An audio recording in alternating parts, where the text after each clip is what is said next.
Hello folks, and welcome to the first episode of Digital Techniques by me, the Crazy Chick, also known as Dawn Griffin of CFComics.com.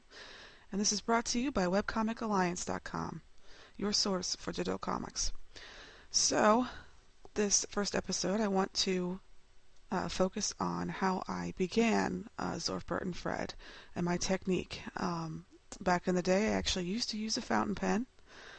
And now I'm 100% digital, but that's how I began. That's how I was trained in school, and I mastered the art of the fountain pen. And I would sketch on regular Bristol board or sketch pad and ink with the fountain pen, scan it into Photoshop.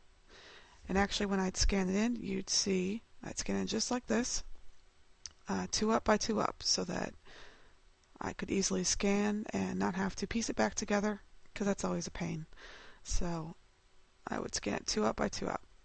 It would cause problems with certain comic strips because if they were longer, if some of the panels were very long, or if it was one long panel, I obviously couldn't do it this way. I'd have to revert back to piecing it together. But for most of the comics that were 4 panels, it worked perfectly fine.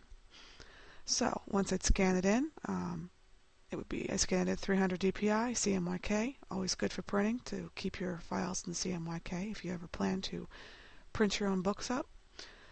So once I scan it in and I clean it up, the contrast, anything else that needed to be cleaned up, any little pencil marks, eraser dust, whatever's left over there, I clean it up and then I go to Select, Color Range, and I would pick Highlights.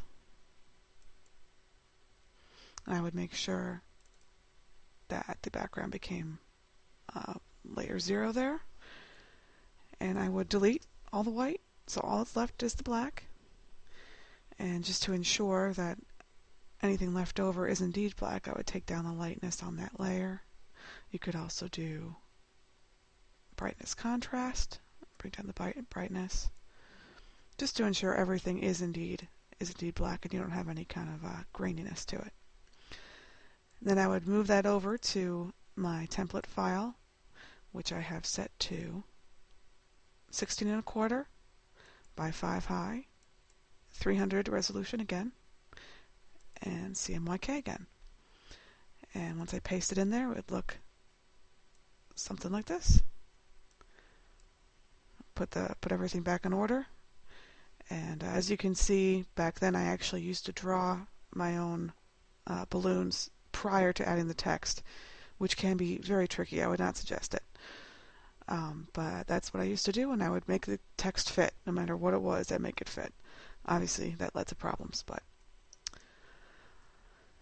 Okay, once we have this all in here, then we can add a new layer behind it, and that will become the gray tones.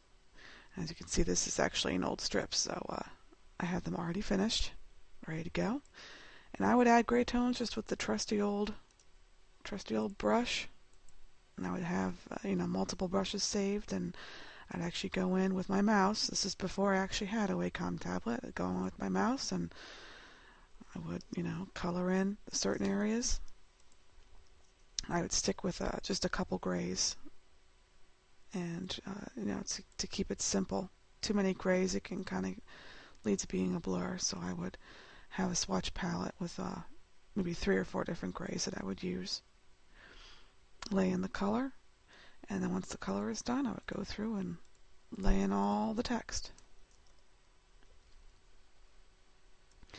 And as I said, that can be tricky with the balloons already sized, because you have to have a basic idea of what you're going to say in each balloon and how long it's going to be. So it is very tricky. But that, in essence, is how I used to complete the old Z&F comics. And once I was finished, I'd save as a PSD, and then I would size it down, save it up for the web. But that is it. That concludes the first episode of Digital Technique, hosted by, again, the Crazy Chick at cfcomics.com. And if you have any questions, any comments, please feel free to leave a comment in this thread here, and hope to hear from you soon.